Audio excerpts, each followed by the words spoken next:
Episode 50. Istri dadakan tuan muda. Ah, sial. Lupa ingatan pun masih saja sulit. Kapan aku leluasa memilikinya? Ratu angkasa kesal. Berulang kali merayu tak juga berhasil memiliki wanita impiannya. Tidak, kali ini gak boleh gagal lagi. Aku pasti bisa menjamah tubuh istriku tanpa penolakan. Angkasa akan mencari ide jitu. Dia pastikan semua usahanya akan segera terrealisasi secepat mungkin. Bisa jadikan Bulan tiba-tiba hamil setelah disentuh olehnya. Meski Bulan dan dokter Lintang mengatakan kalau Bulan didiagnosa mengalami kemandulan. Angkasa yang sudah membersihkan diri lebih dulu segera mengambil pakaian untuk berganti. Otaknya terus mencari cara. Tidak lazim beberapa bulan menikah belum juga menyentuh seorang istri sama sekali. Aku ini kan suaminya. Dia tidak berhak menolak keputusanku. Tunggu aku, sayang. Kali ini kamu tidak akan bisa lepas lagi. Angkasa tersenyum seorang diri. Akan idenya itu. Tidak sadar jika dia melepaskan celananya tepat berbarengan dengan keluarnya Bulan dari kamar mandi. Gele, Bulan meleguk air liurnya. Ia terkesima menatap tubuh gagah suaminya itu yang secara tidak sadar menyeratkan kerongkongannya. Aduh, kenapa badanku jadi panas dingin ya? Astaga, aku ingin sekali menyentuhnya. Tapi kenapa aku malu ya? Memikirkannya saja Bulan malu sendiri. Angkasa rupanya melihat reaksi Bulan dari pantulan cermin. Di sana sosok gadis itu tak bisa beralih dari tempatnya. Sebuah handuk kecil melilit asal, menampakkan dua bukit pemisah miliknya. Bola mata sipit milik Bulan juga terus mengamati tubuhnya. Angkasa mengumpulkan kekuatan, tidak kuasa tersenyum melihat keluguan Bulan yang tak henti-hentinya memandang kesempurnaan yang ada pada dirinya. Angkasa punya pikiran licik. Dia akan membuat Bulan melihatnya secara langsung batang bertopi yang selama ini masih tersembunyi di dalam keabadian. Masih suci dan belum pernah menyentuh milik wanita manapun. Sayang, Angkasa malah berbalik, mengundang tatapan buruk di kedua mata gadis di depannya. Au, Bulan menjerit. Ia melihat sesuatu yang mengerikan di sana. Cepat-cepat Bulan menutup wajahnya, takut. Angkasa terbahak-bahak, sungguh itu adalah adegan yang sangat luar biasa. Cepat tutup sayang, aku ngeri melihatnya. Dia menatapku, kata Bulan. Merenggangkan sela-sela jari jemarinya dan mengintip. Tentu dia melihatmu, karena dia sudah lama tidak mendapatkan kasih sayangmu.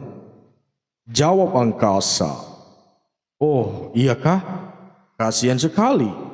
Tapi kok serem ya? Ada teh. Lornya 2 lagi. Tunjuknya pada milik Angkasa.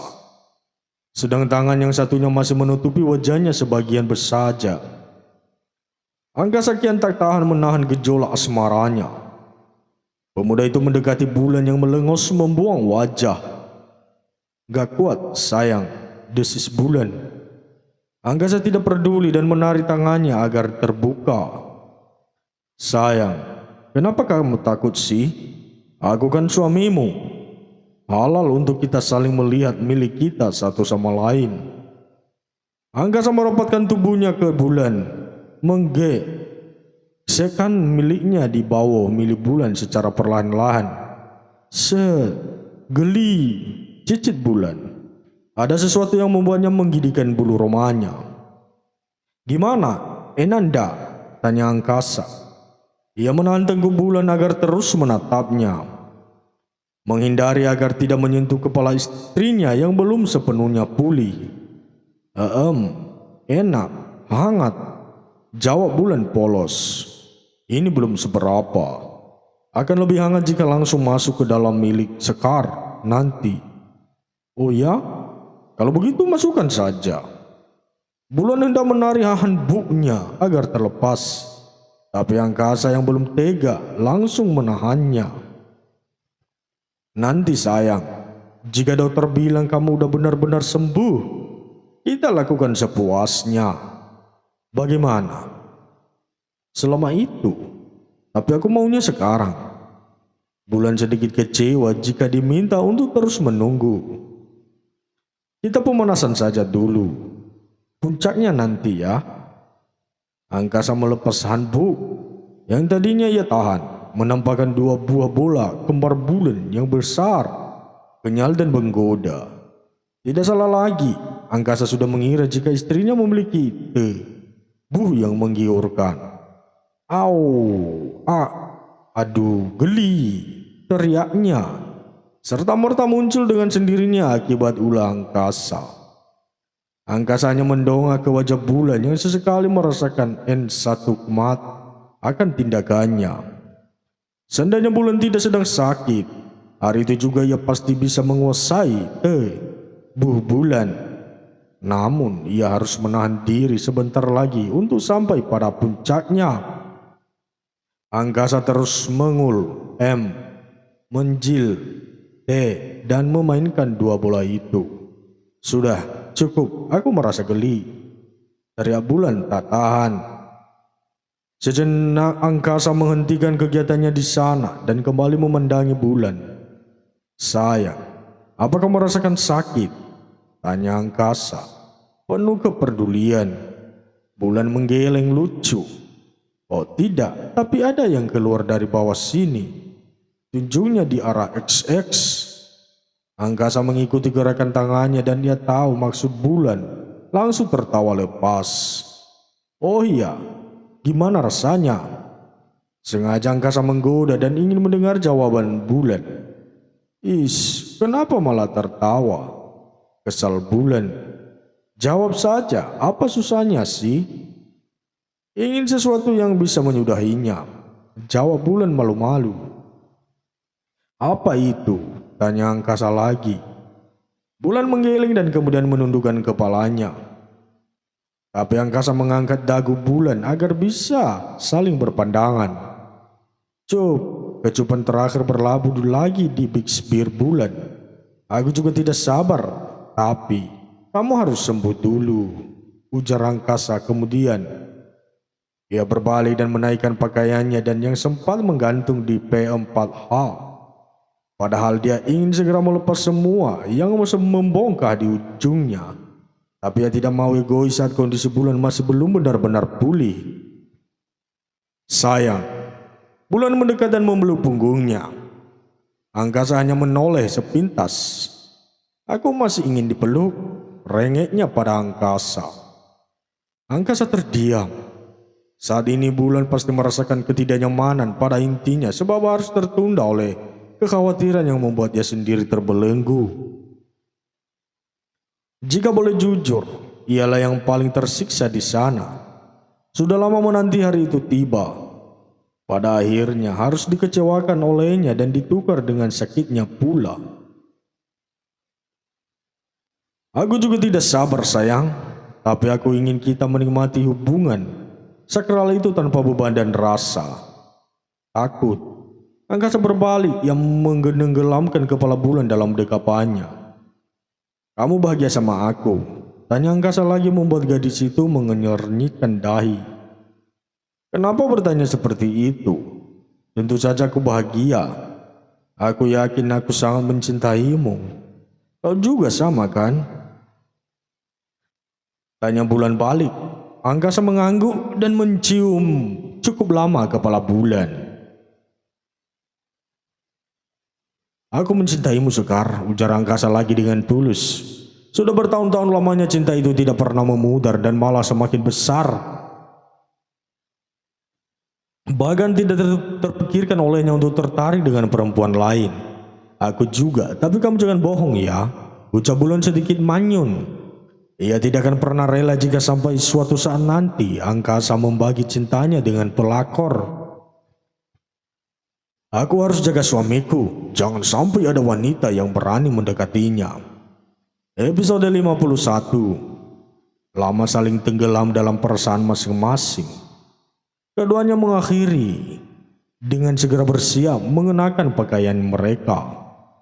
Sayang, cepat ganti baju. Aku tidak mau kita kemalaman pulangnya. Titah angkasa secepatnya. Oke sayang, tunggu ya. Tidak perlu memakan waktu lama. Cukup beberapa menit saja mereka telah sampai di rumah sakit. Dokter Lintang sudah menunggu mereka di ruangan pribadinya. Sore dok, sapa angkasa dan bulan berbarengan. Sore, kukira tidak jadi datang. Seharusnya mereka memang datang lebih awal, 10 menit. Namun gara-gara adegan tadi, mereka terpaksa mengulur waktu. Maaf dok, Anda pasti tahu kan saya sangat sibuk. Kekeh angkasa melirik sejenak ke arah bulan yang hanya tersenyum dan mengangguk. Dokter Lintang tertarik menatap bulan seolah ada magnet yang memikatnya untuk menikmati kecantikan wajah gadis itu, hingga membuatnya tidak pernah bosan untuk memandang. Oke, biar tidak kesorean kita mulai saja ya.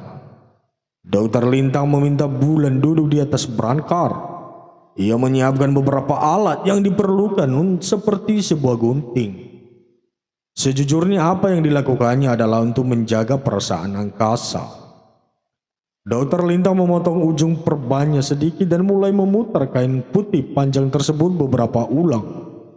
Alhamdulillah, lukanya sudah mengering.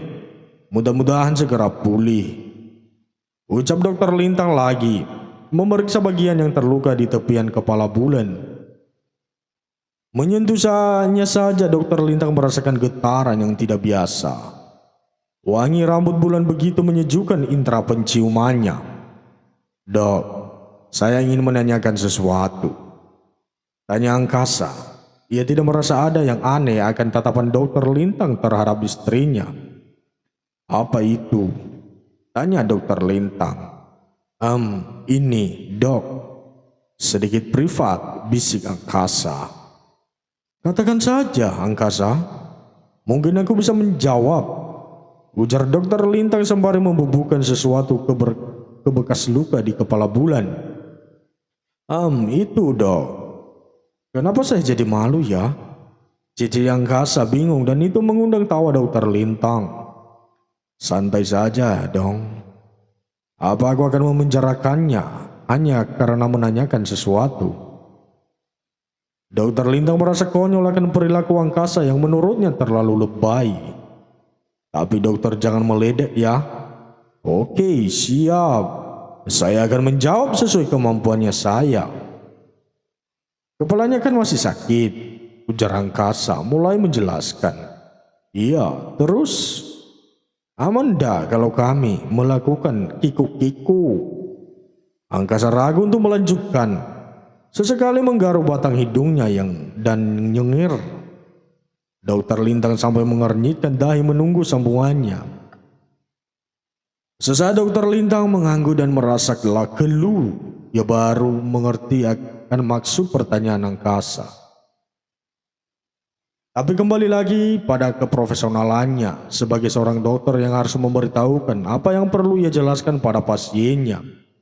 Dokter Lintang menyudahi pengobatan bulan beralih fokus pada angkasa yang sangat beruntung menemukan bulan lebih dulu darinya. Aku tahu maksud kamu angkasa. Kamu bisa kok melakukan itu. Yang penting adalah jangan sampai kepala Sekar terbentur oleh benda keras. Takutnya luka di kepala bulan jadi infeksi. Papar Dokter Lintang.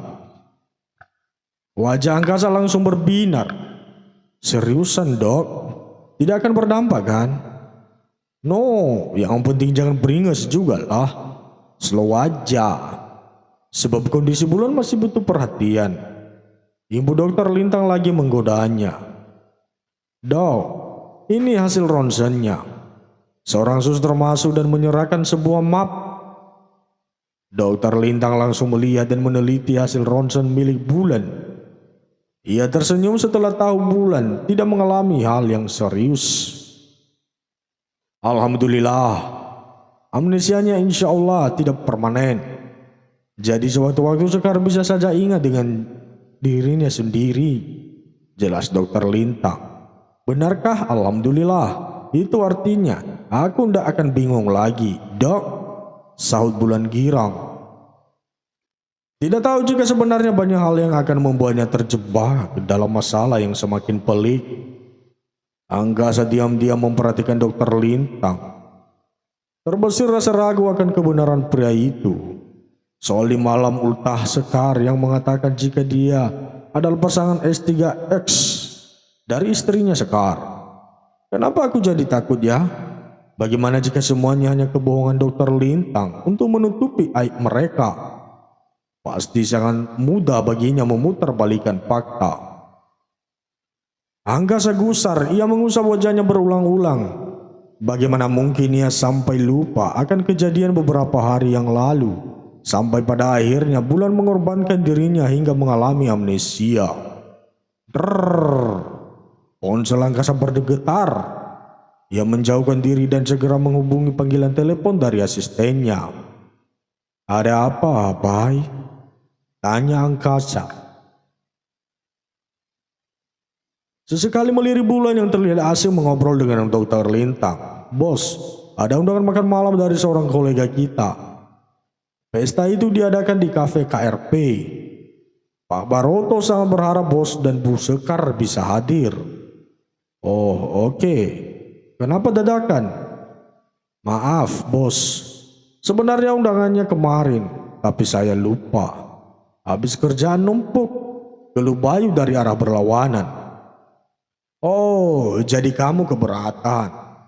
Delik Angkasa. Ia bermaksud memberi ancaman pada anak buahnya yang satu itu. Hehehe. Enggak, bos. Jangan lupa datang ya. Iya, baiklah. Akan saya usahakan. Angkasa mematikan ponselnya dan hendak berbalik ke arah bulan. Di sana ia tercekat mendapati Dokter Lintang sedang memijit telapak tangan bulan. Pijatan seperti ini sangat bermanfaat untuk mengurangi stres, Sekar. Jadi, kalau nanti kamu mengingat sesuatu dan kepalamu sakit, pijat di sini saja ya. Dokter Lintang menunjukkan bagian tengah pemisah jari ibu dan jari telunjuknya. Ilmu itu pernah ia pelajari dari seorang ahli refleksi yang mengatakan bahwa telapak tangan adalah pusat emosi dan perasaan yang seseorang yang menyebabkan stres pada orang tersebut. Jika dipijat secara teratur, di titik ini kamu akan merasa tenang. Tambah Dokter Lintang.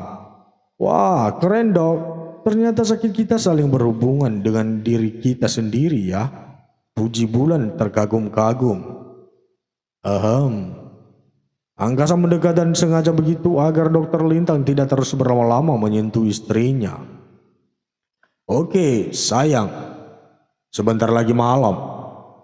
Kita ada undangan makan malam, jadi kita pulang sekarang ya. Angkasa membantu bulan berdiri. Oh iya, terima kasih ilmunya tadi. Saya akan rutin melakukannya pada istri saya. Sindir Angkasa lagi. Dokter Lintang jadi serba salah, ia hanya mengangguk dalam diam. Sudah dipastikan Angkasa tidak menyukai tindakannya barusan. Sayang, kita akan ke pesta siapa? Di sana banyak makanan enggak? Aku lapar nih, mau makan. Tanya bulan. Mereka jalan beriringan menuju mobil. Banyak, nanti aku beliin semua kesukaan kamu. Jawab Angkasa tanpa berpikir untuk menoleh sejenak saja. Tapi sayang, aku kok merasa kalau kamu sedang marah ya sama aku. Tanya bulan lagi. Tidak biasanya Angkasa dingin terhadapnya. Sayang, kok enggak dijawab sih? Desak bulan kesal. Ia menarik tangannya, tidak mau dipegang Angkasa. Pemuda itu terpaksa menghentikan langkah dan memandang bulan dengan tatapan marah. Sayang, aku tidak suka melihatmu dipijit sama dokter itu. Omel Angkasa. Hatinya dongkol dan masih belum terima. Bukannya meminta maaf, bulan malah mengejeknya. Hihi, cemburu ya? Dia kan dokter, masa ndak boleh pegang sih? Sayang, bisa nggak serius? Bentak Angkasa kemudian hingga membuat bulan langsung menunduk, takut.